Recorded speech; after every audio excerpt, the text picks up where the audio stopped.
My son skipped my wife's funeral, saying it was not worth his time, and asked me not to bother him. Then his wife posted photos from their vacation in Florida. A week later, my son called me and said, "The mortgage hasn't been paid."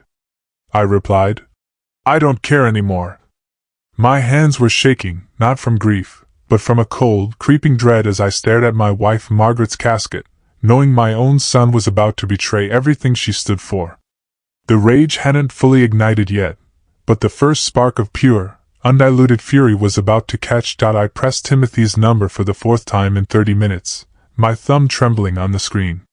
Around me, the funeral director offered a sympathetic glance that I couldn't meet, forcing my gaze instead to the polished oak of Margaret's casket.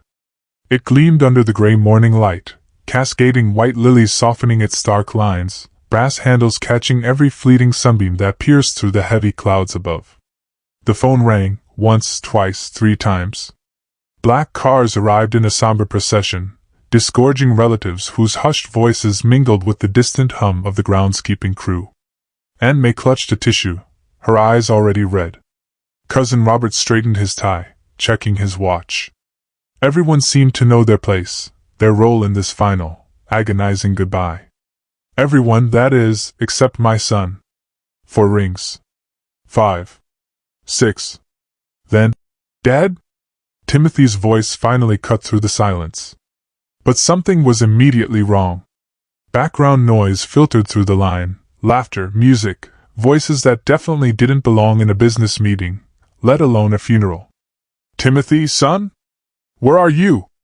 The ceremony starts in 30 minutes. A pause. More of that strange, unsettling background noise. Was that waves? "Dad, I can't make it. I have important business to handle." The words hit me like a bucket of icy water. My hand instinctively gripped the edge of Margaret's casket, the smooth wood cold beneath my palm. Oh, Margaret. She would have known what to say. She always knew how to reach him when I couldn't. "What business?" I choked out. "Could be more important than your mother's funeral?" Another pause. Longer this time. When Timothy finally spoke again, his voice carried an edge I'd never heard before. Dismissive. Almost bored. "This whole thing isn't worth my time. Stop bothering me." The phone became a lead weight in my hand. Around me, the world continued its gentle, indifferent motion. Guests found their seats. The pastor arranged his notes. Maintenance workers cleared distant pathways. But I stood frozen, suspended between the woman I'd loved for 37 years and the son who was rejecting us both. "Timothy, your mother. She's—" The dial tone cut through my stammering like a blade. I stared at the phone's black screen, my reflection distorted in its surface. Worth his time. Margaret had driven 6 hours through a snowstorm when Timothy had pneumonia in college. She'd missed her own sister's birthday party to attend his marketing presentations. She defended him to her friends when he'd been too busy to visit for 3 Christmases running. The first drops of rain touched my cheek, mixing with something warmer. Mr. Cole, the funeral director, approached, his voice gentle but professional. "Mr. Cole, we should begin seating the family shortly." I slipped the phone into my jacket pocket and turned toward the approaching relatives. Somehow, I managed to shake hands, accepting condolences with automatic responses. "Thank you for coming. She would have appreciated this." "Yes," she fought bravely. But my mind remained stuck on Timothy's voice, on that casual dismissal of everything Margaret had meant to him. To us. Aunt May squeezed my arm. "Where's Timothy?" "I haven't seen him yet." "He'll be along," I heard myself say, the lie tasting bitter. "Important business." The words felt like a betrayal even as I spoke them. Margaret deserved the truth. Even now. Especially now.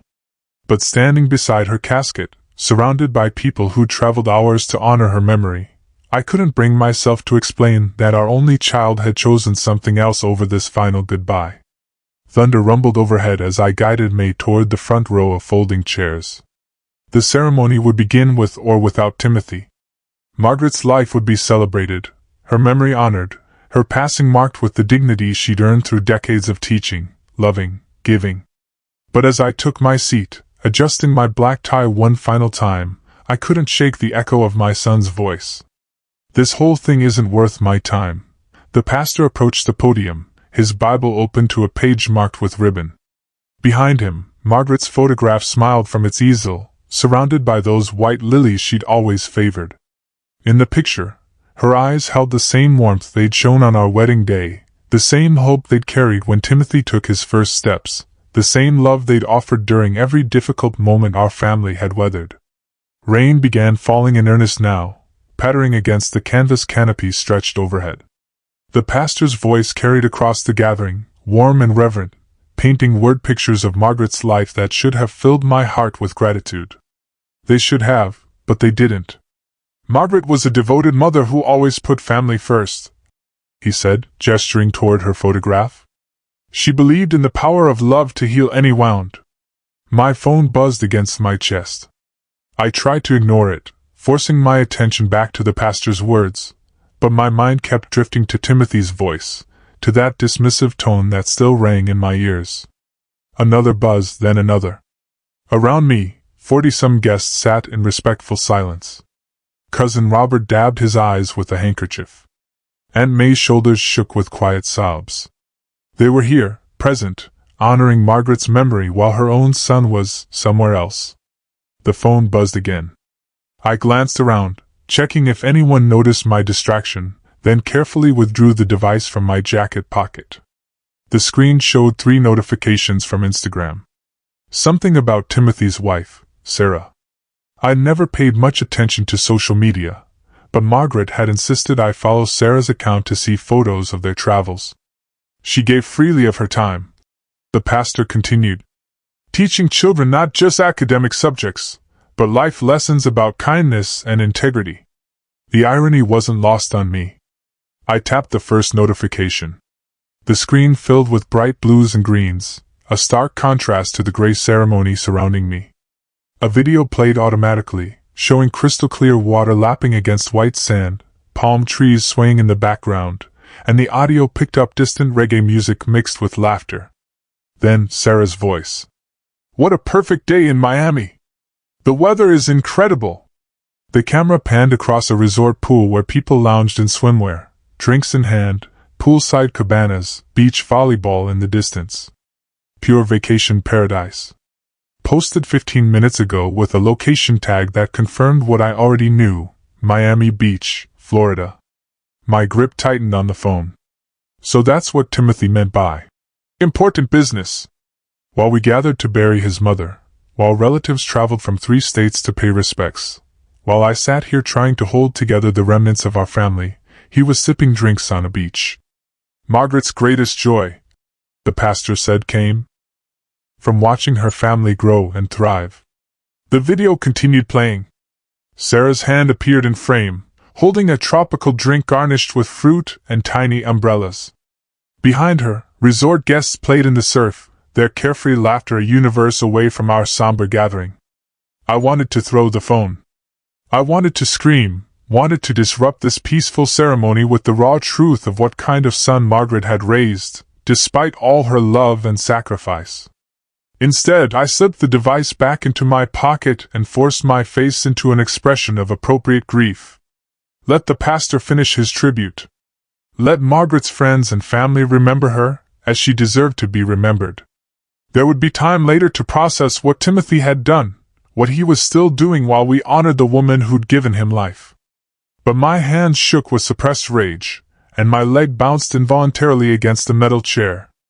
Every word of praise for Margaret's devotion to family felt like a knife twisting deeper.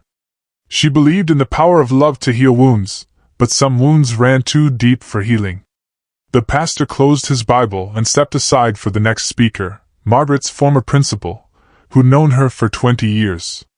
As she approached the podium, adjusting her glasses and shuffling her notes, I caught the eye of the funeral director standing near the back.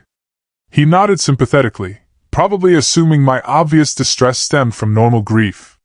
If only it were that simple. Rain continued drumming against the canopy overhead. But in Florida, the sun was shining. The weather was incredible, perfect for vacation, while your mother's body waited to be lowered into cold ground. I whispered an excuse about needing air to Aunt May, who squeezed my hand understandably, and walked steadily toward the maintenance area behind the cemetery shed. My rage built with each step, fueled by the brutal contrast between Sarah's cheerful video and the reality of this gray morning. 37 years Margaret had loved that boy. 37 years of midnight fevers, school plays, graduation ceremonies, job interviews she'd practiced with him, relationship advice he'd never taken.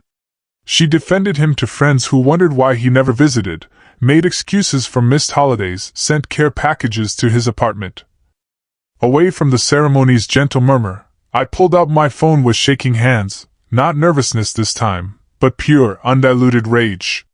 The kind of anger I hadn't felt since Timothy was 17 and wrecked the car while joyriding with friends who pressured him into it. But even then, Margaret had been there to help me cool down, to find the right words. Now I was alone with my fury. I dialed his number without hesitation, my finger jabbing at the screen with more force than necessary. 1 ring. 2. He probably wouldn't answer. Probably enjoying some poolside service. What now, Dad? His voice carried that same annoyed edge. But this time, I was ready for it. Timothy, I just saw your wife's video from Miami Beach. Silence. Just the sound of wind through my phone and distant vacation noise through his. That's not what you think it is. Sarah's just, don't lie to me. My voice echoed off the concrete shed, the first time I'd shouted in years. You're on a beach while we're burying your mother. Another pause. When he spoke again, the pretense was gone.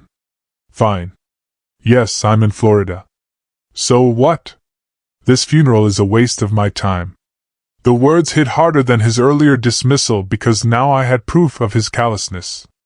While relatives sat in folding chairs, listening to tributes, while flowers wilted in the rain, while Margaret's body lay waiting for her final rest, her son was living his best life under palm trees.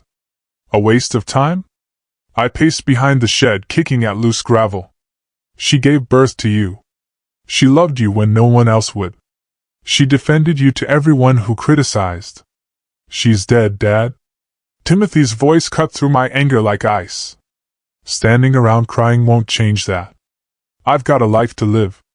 The casual cruelty of it stopped me mid-pace. A life to live. As if Margaret, his mother's death, was merely an inconvenience interrupting his vacation schedule. Rain pelted my face, mixing with tears I hadn't realized were falling. In the distance, I could hear the principal's voice carrying across the cemetery, sharing stories of Margaret's dedication to her students, stories Timothy would never hear because beaches were more important than mothers. You're not my son anymore. The words left my mouth before I could stop them. Final as a gavel strike. Good. Timothy replied without missing a beat. Don't call me again.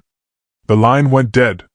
I stared at the phone screen showing call ended, and immediately hit redial. The phone rang once, then cut to voicemail. I tried again. The number you are calling is not available. Third attempt.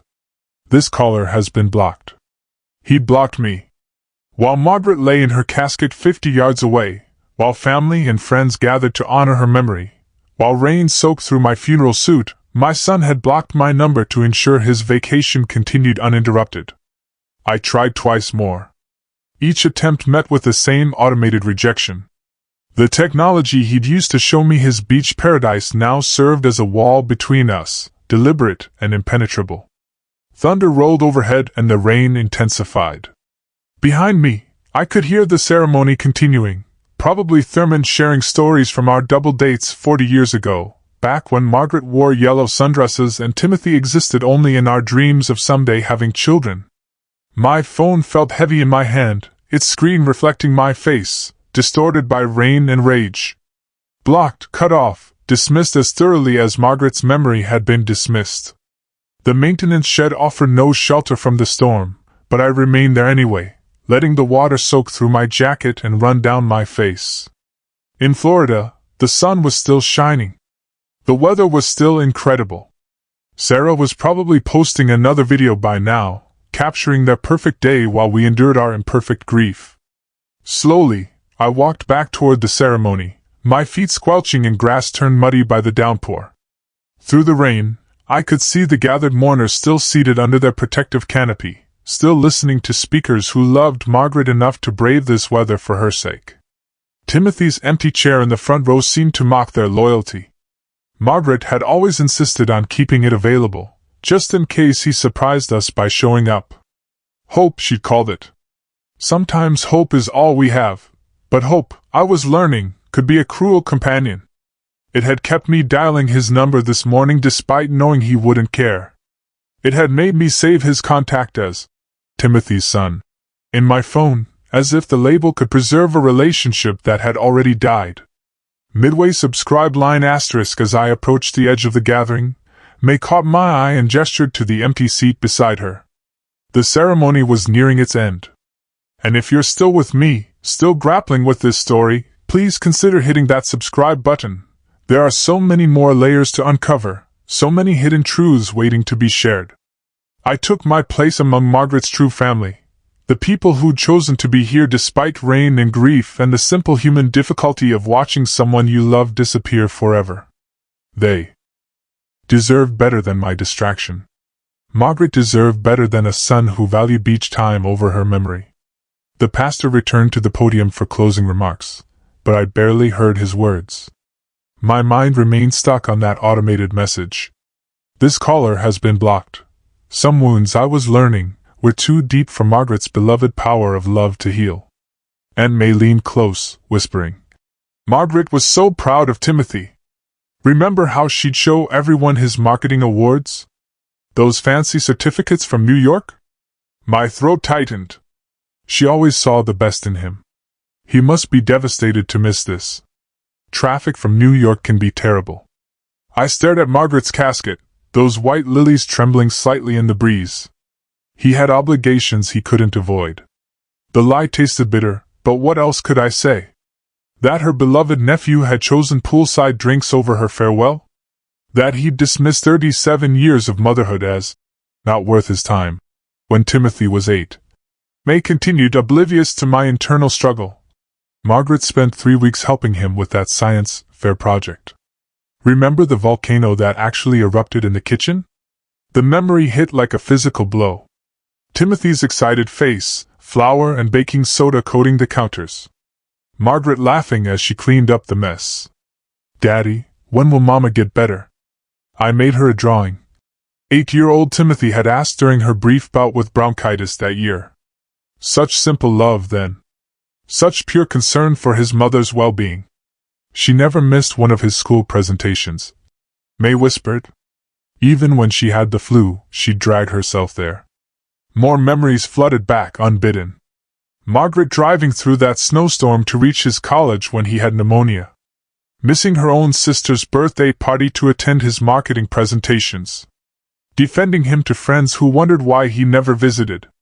2 years ago, when the doctor delivered Margaret's diagnosis, her first words had been about Timothy. How do we tell him? She'd whispered, gripping my hand in that sterile office, as if the cancer was something we'd done wrong, something that would disappoint our son. I'd called that night, my voice steady despite the tremor in my hands. Son, your mother's having some health issues. Could you visit this weekend? Dad, it's really busy at work. You know how it is. Tell Mom I'm thinking of her. She'd rather hear it from you.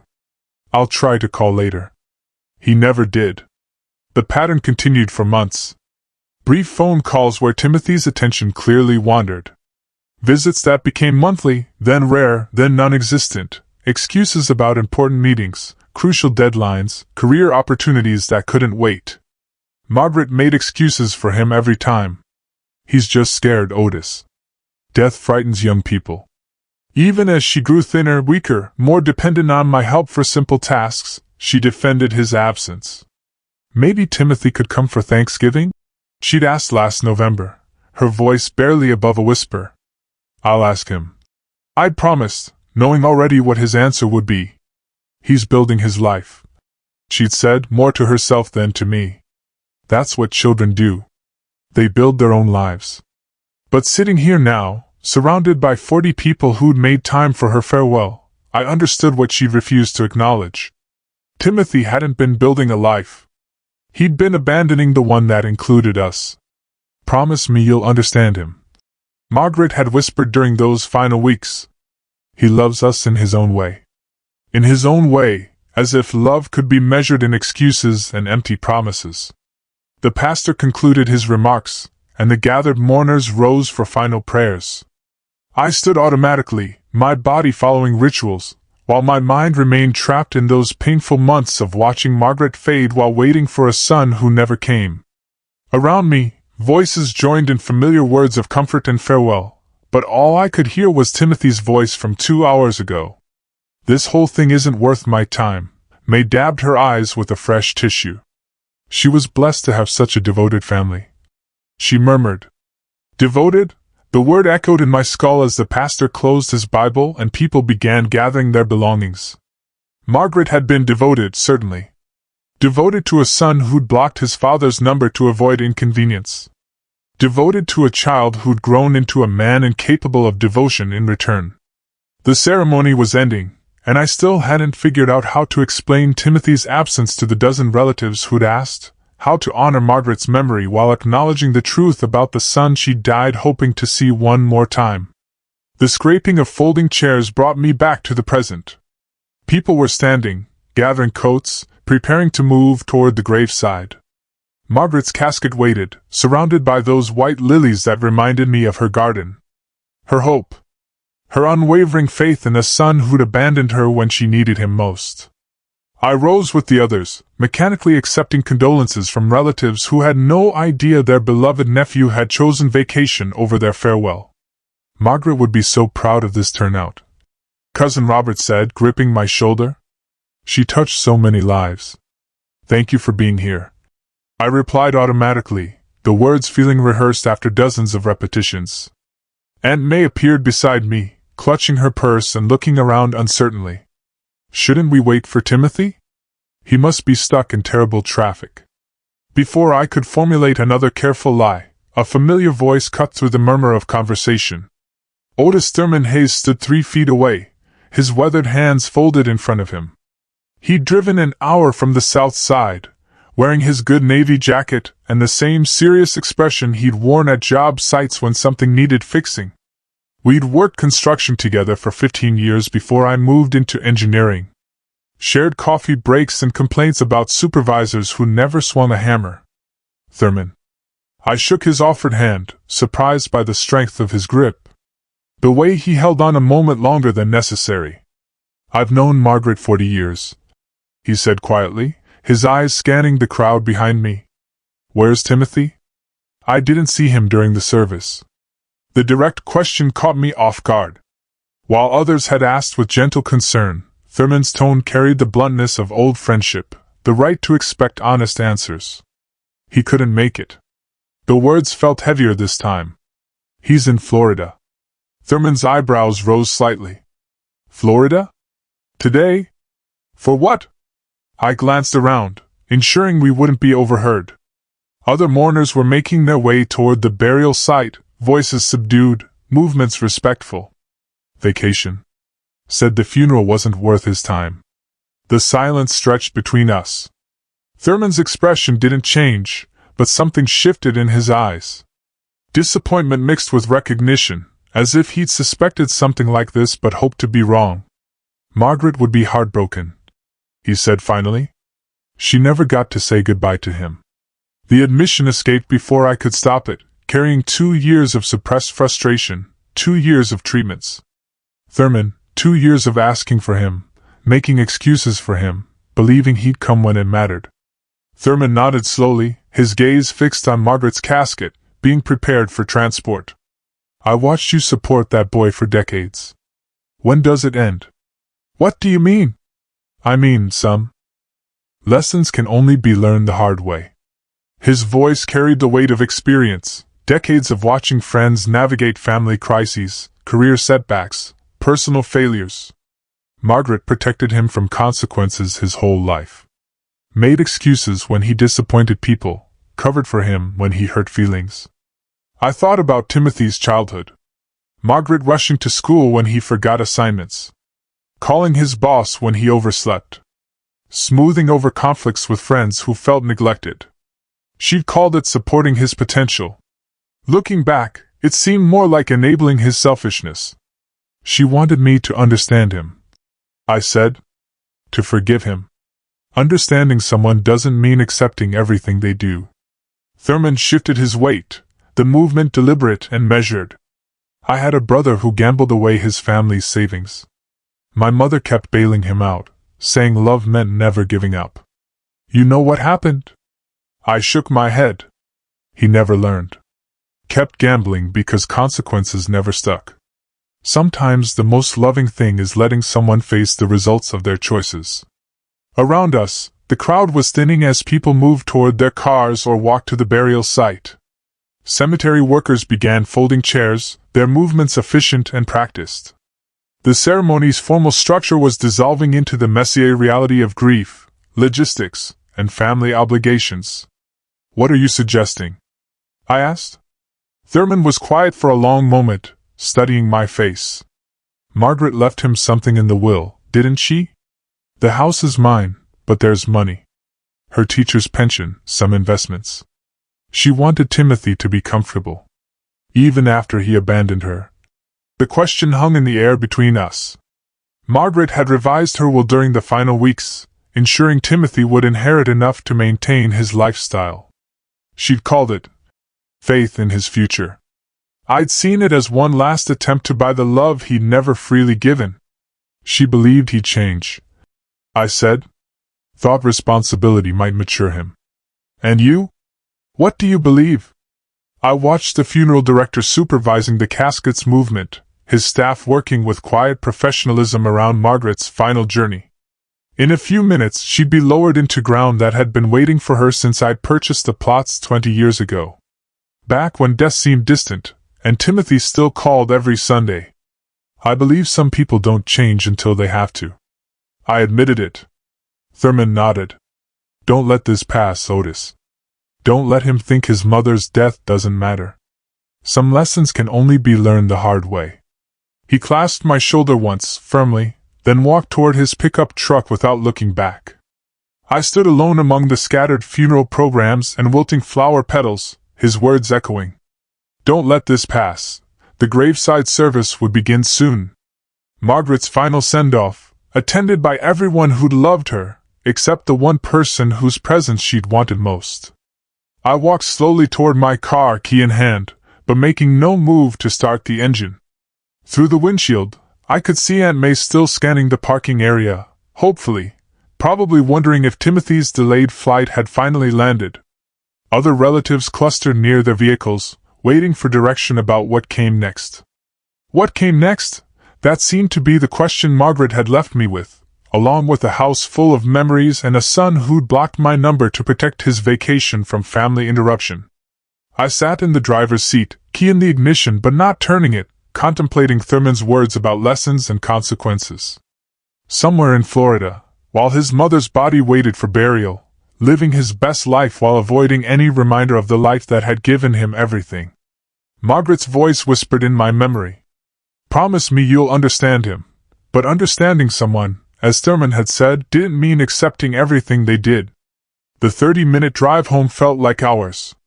I sat in the driveway for 10 minutes before finally turning off the engine, staring at the house Margaret and I had shared for 28 years. The afternoon sun cast familiar shadows across the front porch.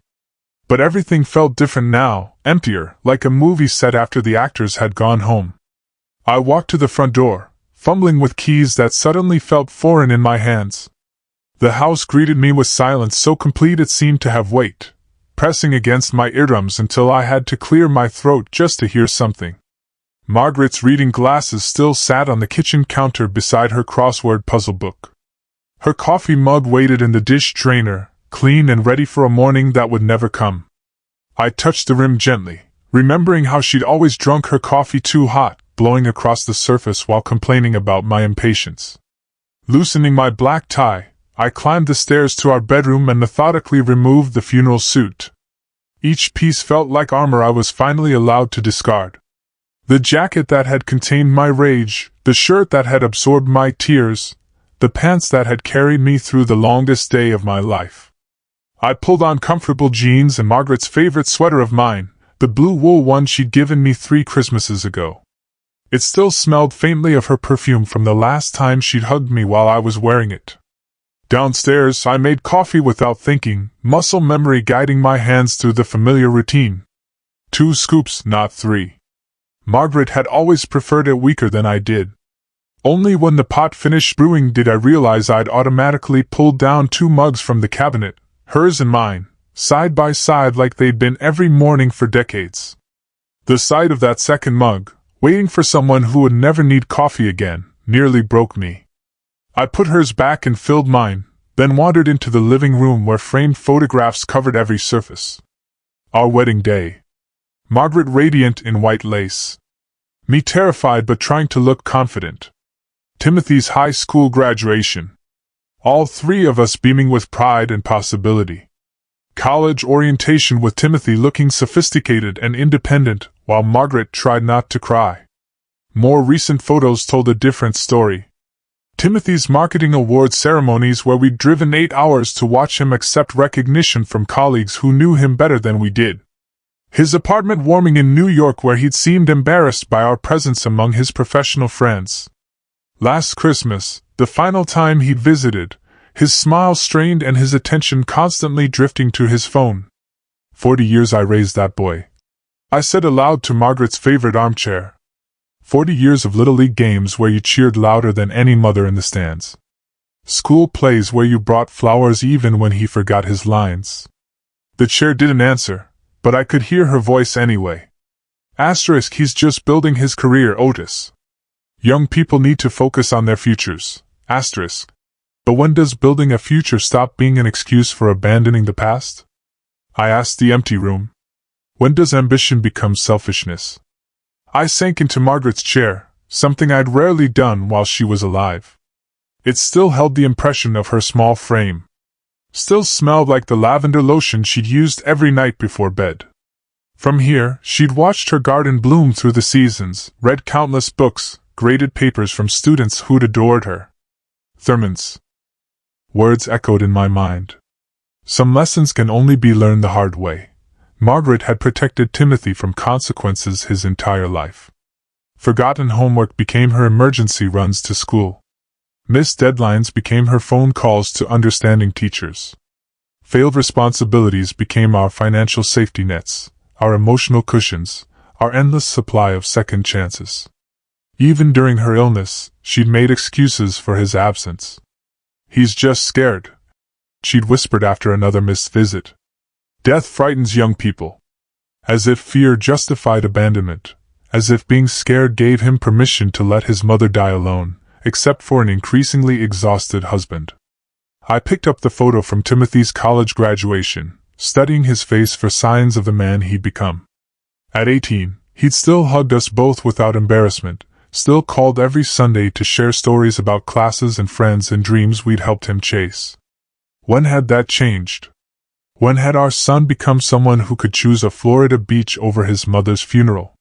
The transformation hadn't happened overnight. Looking back, I could trace the gradual cooling. Phone calls growing shorter, visits becoming obligations, our lives becoming inconveniences he managed rather than relationships he cherished. Margaret had noticed too, though she'd never admitted it. I'd catch her waiting by the phone on Sundays, hoping for calls that came later and later until they stopped altogether.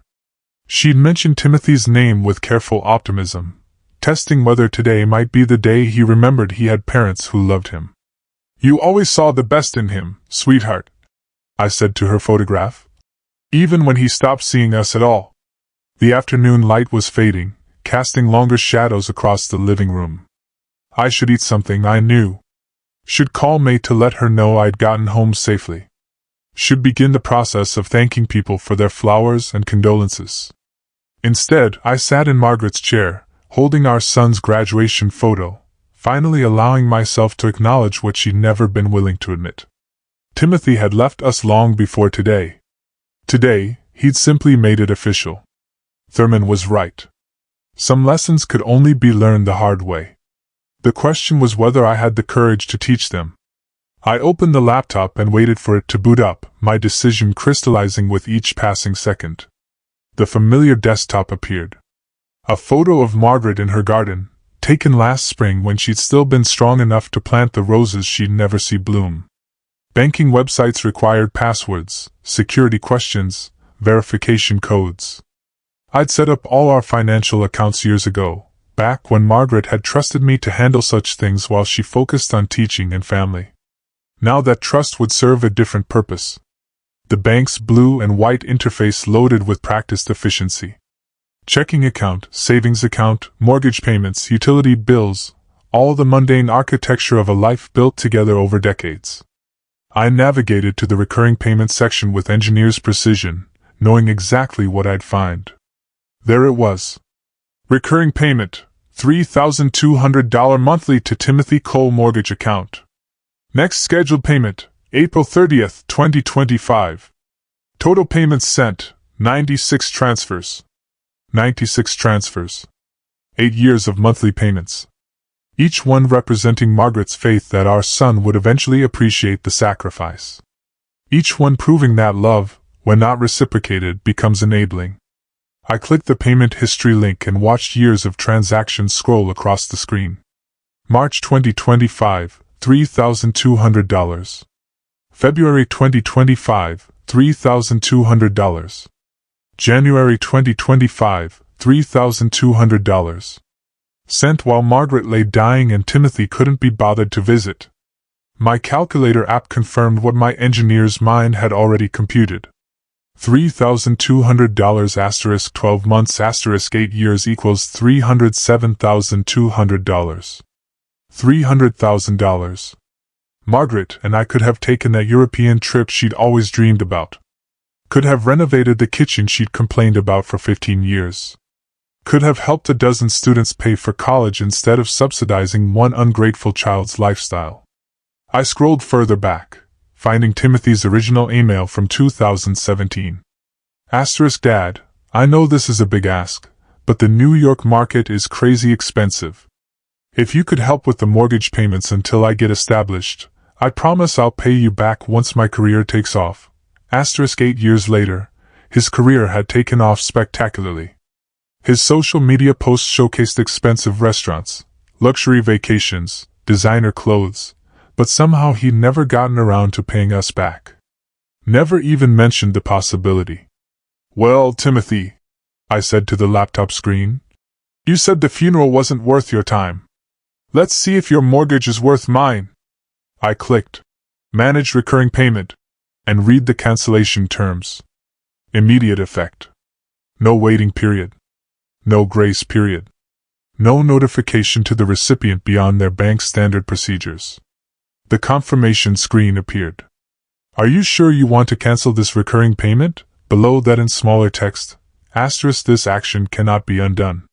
Future payments will not be automatically sent. * I thought about Margaret's voice. Promise me you'll take care of Timothy. I had taken care of him for 35 years.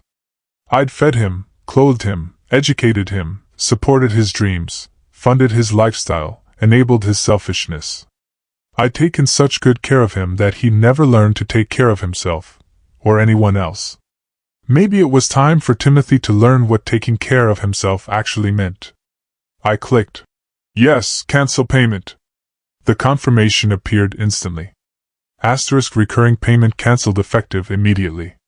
Confirmation emails sent to account holder. * my inbox pinged within seconds. * payment cancellation confirmed. Timothy Cole mortgage account will no longer receive automatic transfers from your checking account. * 8 years of financial support ended with 2 mouse clicks. I leaned back in the kitchen chair, feeling something I hadn't experienced in months. Lightness. Not the emptiness of grief, but the relief of a burden finally lifted. For the first time since Margaret's diagnosis, I wasn't responsible for someone else's obligations. Timothy would receive his bank's notification within 24 hours. His next mortgage payment was due in 2 weeks. He'd have just enough time to panic, to realize that Daddy wasn't going to handle this particular problem for him. He'd probably call once he discovered his safety net had disappeared, but his number was still blocked in my phone, and I had no intention of changing that. Some conversations required earning, and Timothy had significant earning to do. The laptop screen dimmed automatically, asking if I wanted to continue my session. I closed the banking website and shut the computer, pushing it aside with the satisfaction of a job completed. $300,000. Margaret would understand eventually. She'd wanted me to take care of Timothy, but she'd also taught her students that actions had consequences. That responsibility couldn't be learned without practice. Tonight, Timothy was practicing being responsible for his own mortgage. Tomorrow, we'd see how well he'd been paying attention. I walked to the refrigerator with lighter steps than I'd taken in months, opening it to discover possibilities instead of obligations. Margaret had always planned our meals, worried about nutrition, made sure I ate properly even when grief killed my appetite. Tonight, for the first time since her death, I felt genuinely hungry. Eggs, butter, good bread, simple ingredients for a simple meal. I cracked 3 eggs into a bowl and watched them blend into golden smoothness, remembering Margaret's teasing about my legendary scrambled eggs. "Only man I know who makes them fluffiest clouds," she'd said. Tonight they were fluffiest clouds. I set the kitchen table with our good dishes, the wedding china we'd saved for special occasions that came too rarely. If eating my first peaceful meal in months wasn't special, nothing was. The plates looked elegant under the warm kitchen lights, reflecting a satisfaction I'd forgotten was possible. "First time in months I actually tasted my food," I said aloud, savoring each bite. The eggs were perfect, the toast crisp, the butter real instead of the diet substitute Margaret had insisted on. Simple pleasures returned to me along with the freedom to enjoy them. After dinner, I moved to the living room and settled into Margaret's favorite armchair with the remote control. She'd always chosen our evening entertainment, gravitating toward classic films that reminded her of her childhood. Tonight, I selected one of her favorites, a Cary Grant romantic comedy that had made her laugh even during the worst days of her illness. "Remember this movie, sweetheart?" I asked her photograph on the side table. "You always said Cary Grant could charm his way out of anything. Maybe you'd approve of a little charm working against Timothy for once." The familiar dialogue washed over me, bringing comfort instead of sadness. Margaret's presence felt lighter tonight, less like an absence and more like a blessing, as if she understood that love sometimes required difficult choices. That protecting someone from consequences wasn't the same as protecting them from harm. My phone sat on the end table, deliberately powered off. For months, I'd kept it close, anxious about calls that might bring emergency news, updates about Margaret's condition, or brief conversations with Timothy that left me feeling more alone than silence. Tonight, I wanted genuine quiet. No interruptions, no obligations, no disappointments. "Strange how much lighter the house feels tonight," I murmured, surprised by the truth of it. Margaret's death had filled every room with her absence. But Timothy's rejection had somehow cleared the air. No more waiting for calls that wouldn't come. No more making excuses for behavior that couldn't be excused.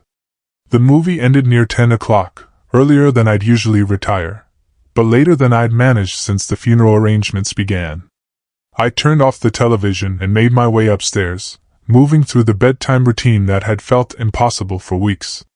Brushing my teeth, I caught my reflection in the bathroom mirror and saw something unexpected. Not happiness, exactly, but peace. The kind of calm that comes after making a difficult decision and knowing it was right. In the bedroom, I undressed slowly, hanging my clothes with the care Margaret had always insisted on.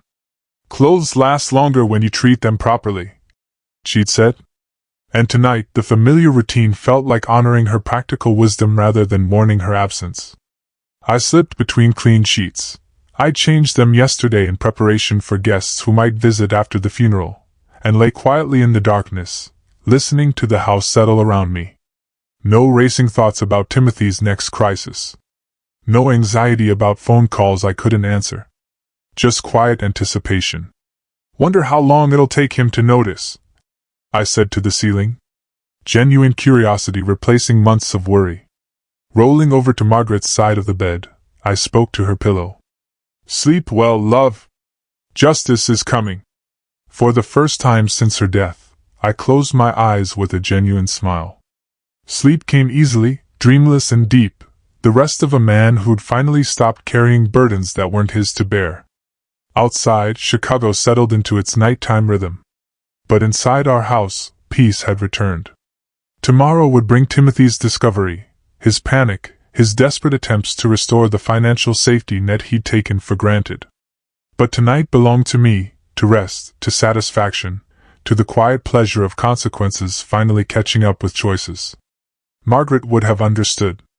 She'd spent 40 years teaching children that actions mattered, that responsibility was learned through practice, that love sometimes meant allowing people to face the results of their decisions. Timothy's education was about to begin. The past week had been the most peaceful I'd known in years. I'd spent mornings tending Margaret's garden, afternoons organizing her belongings with care rather than grief, evenings reading books I'd set aside during her illness. For the first time since her diagnosis, I'd slept through entire nights without waking to check on someone who no longer needed checking. Then Timothy's name appeared on my phone screen.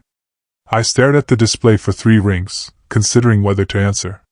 Part of me was curious about what crisis had finally forced him to unblock my number. Another part wanted to let it ring, to give him a taste of the silence he'd imposed on me. But mostly, I felt nothing.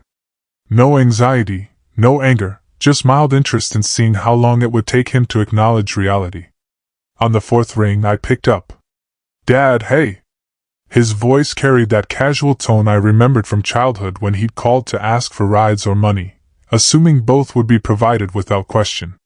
"Sorry I blocked you last week. I just needed some space after, you know."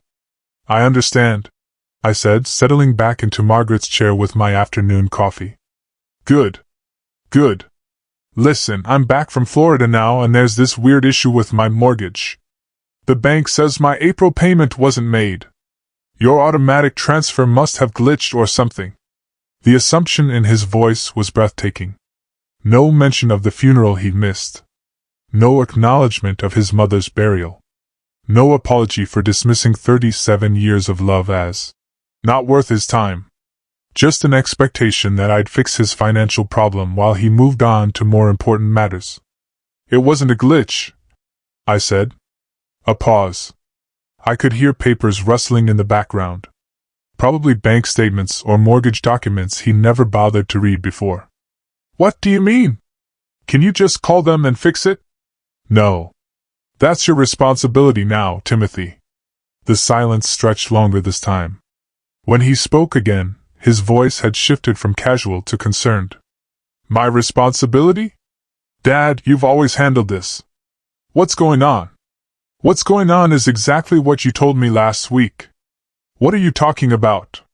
The rustling sounds increased as if he were frantically searching through paperwork for answers he'd never needed before. "You said your mother's funeral wasn't worth your time." I kept my voice level, conversational, as if we were discussing the weather. "Well, your mortgage isn't worth mine." The explosive silence that followed felt like vindication. I could picture him in his expensive Manhattan apartment, surrounded by the lifestyle my money had helped maintain, finally beginning to understand that actions had consequences. "You can't be serious," he said, his voice climbing toward panic. "This is about Mom's funeral, Dad. That was emotional. This is real money we're talking about. Your mother was real, Timothy. Her love for you was real. Her hope that you'd visit during her final weeks was real. I was building my career. I couldn't just drop everything. Every time she had a bad day. 2 years of cancer treatments, of watching her shrink and weaken and fade, reduced to occasional inconveniences in his busy schedule. She died waiting for you to call," I said. "Do you know that her last week she kept asking if you'd phoned?" I kept making excuses because I couldn't bear to tell her the truth, that her son was too important to spare 5 minutes for his dying mother. "That's not fair. I sent flowers. I called when I could. You called twice in 6 months, Both times to ask about her prognosis, never to speak with her directly. The papers stopped rustling. In the silence, I could hear his breathing, quick and shallow. The reality was finally penetrating the bubble of self-interest he'd lived in for years. Look, I made mistakes, okay? But you can't punish me by destroying my financial stability. I'm not punishing you. I'm simply no longer enabling you. Enabling? Dad, you promised you'd help with my mortgage. A promise is a promise. The audacity was stunning. Timothy, who'd broken every promise to his dying mother, lecturing me about keeping commitments. And you promised to be there for your family. I replied. You promised to visit your mother. You promised to call more often. Promises work both ways, son. This is different. This was emotional stuff. This is money. This is real. There it was. The core of who Timothy had become. Emotions were optional. Relationships were conveniences, but money was sacred. Margaret's final months had been emotional stuff, while his mortgage was the only reality that mattered. I walked to the window and looked out at Margaret's garden, where spring flowers were beginning to bloom despite her absence. She'd always believed in Timothy's potential, always made excuses for his failures, always hoped he'd grow into the man she'd raised him to be. She'd been wrong. Goodbye, Timothy, I said. Dad, wait. You can't just. I hung up and immediately blocked his number, watching the confirmation appear on my screen. Contact blocked. The same message he'd shown me a week ago when his vacation was more important than his mother's funeral. The house felt quieter after that, but it was a good quiet. The peace of decisions made and consequences accepted.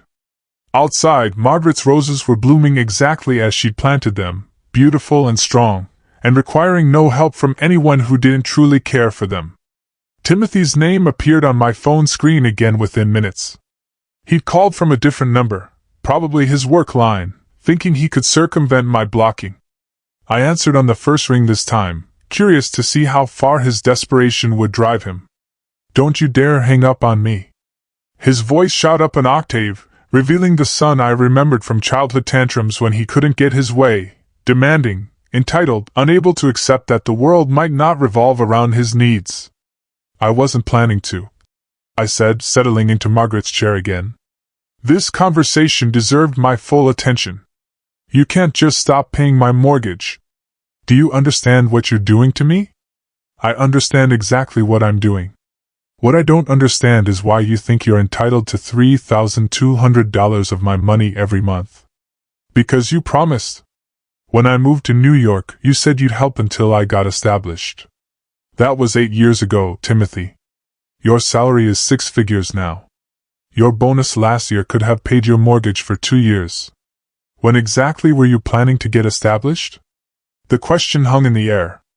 I could hear him breathing hard, probably pacing around his apartment, searching for arguments that would restore his financial safety net.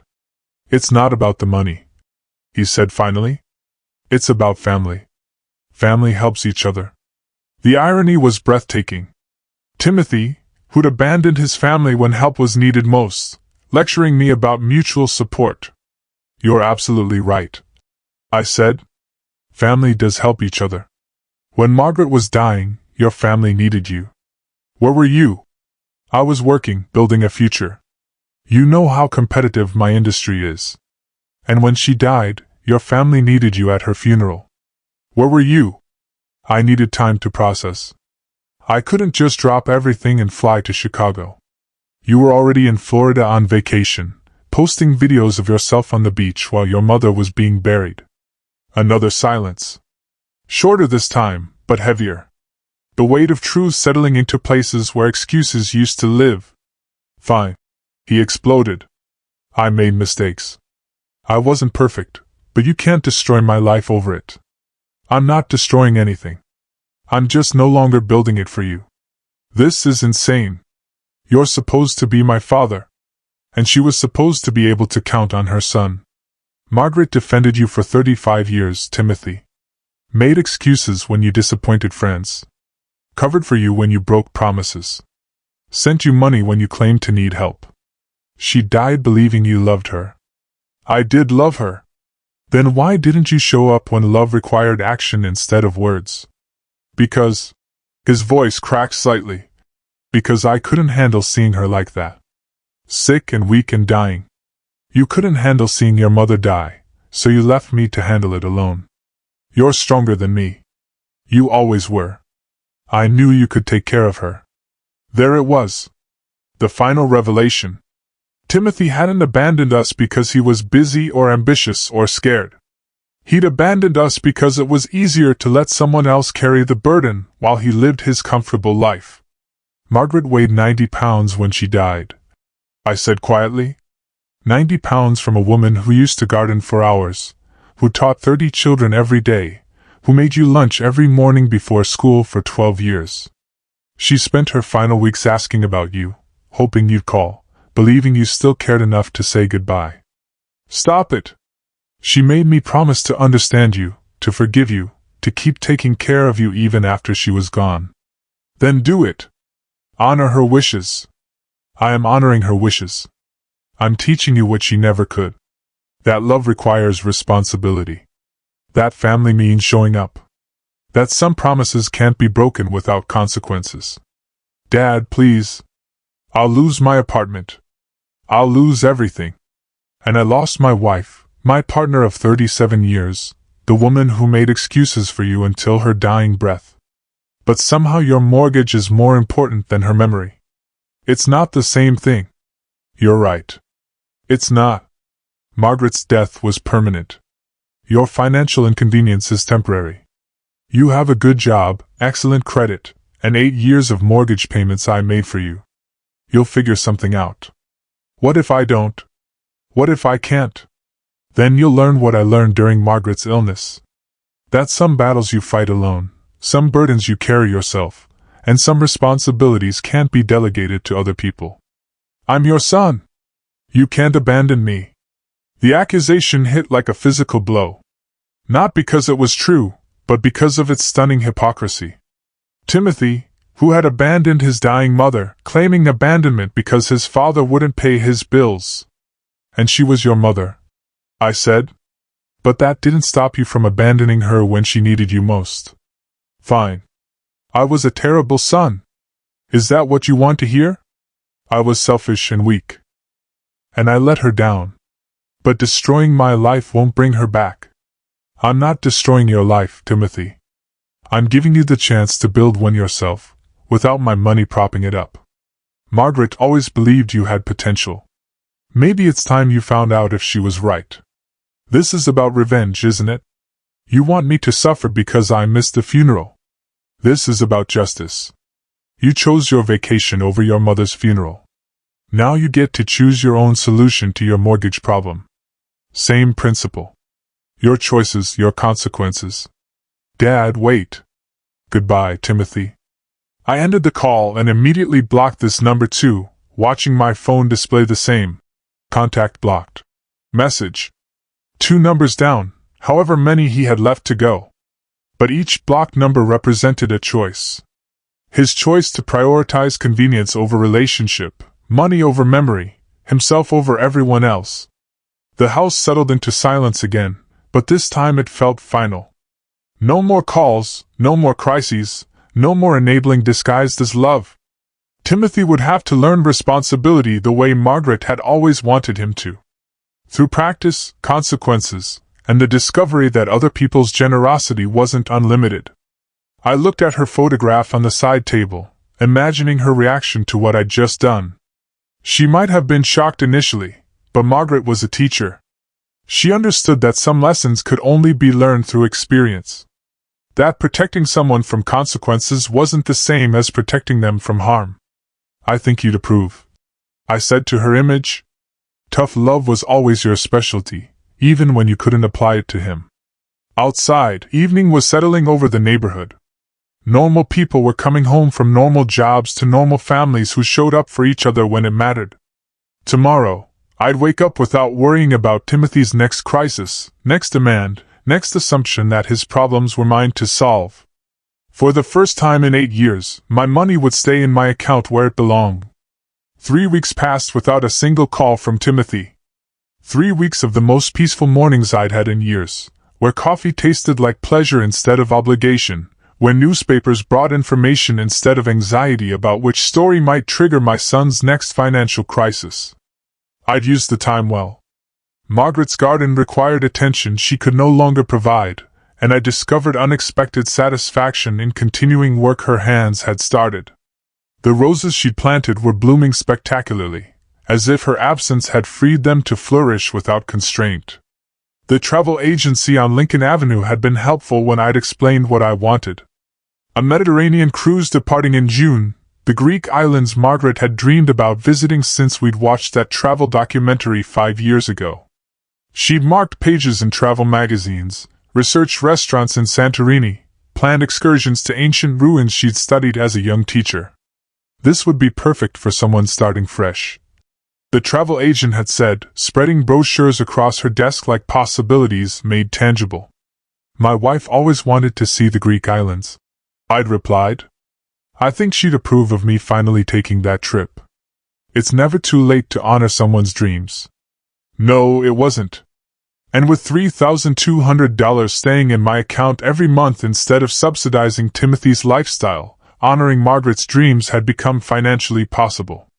8 years of mortgage payments translated to years of travel experiences, adventures she'd postponed while we supported our ungrateful son. The bank manager had been impressed when I'd opened the new savings account. European Cruise Fund. I'd labeled it, watching the balance grow with money that had previously disappeared into Timothy's Manhattan apartment. Numbers on a screen that represented freedom instead of enablement. My phone had stayed blissfully quiet. No desperate calls about mortgage payments. No panicked voicemails about eviction notices. No demands for emergency financial rescues. Whatever Timothy was doing to solve his housing crisis, he was doing it without my involvement, exactly as it should be. Thurman had called twice, checking on my welfare with the concern of 4 decades of friendship. I told him about the cruise, about the garden, about the profound peace that had settled over my life since I'd stopped being Timothy's financial safety net.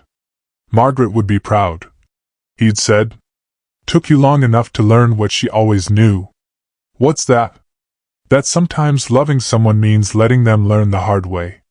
The cemetery visit had become a weekly ritual, bringing fresh flowers from Margaret's garden to place beside her headstone. Today I'd brought news along with the roses.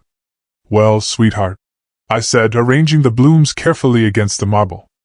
I booked that cruise you always wanted, leaving for Athens in 6 weeks, then sailing to all those islands you circled in the travel guides. A gentle breeze stirred the flowers as if she approved. Timothy called a few times after he lost his mortgage payment. Seemed surprised that actions have consequences. Imagine that.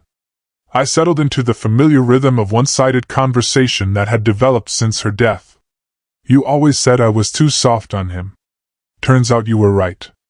The afternoon sun cast long shadows across the cemetery grounds, peaceful and eternal.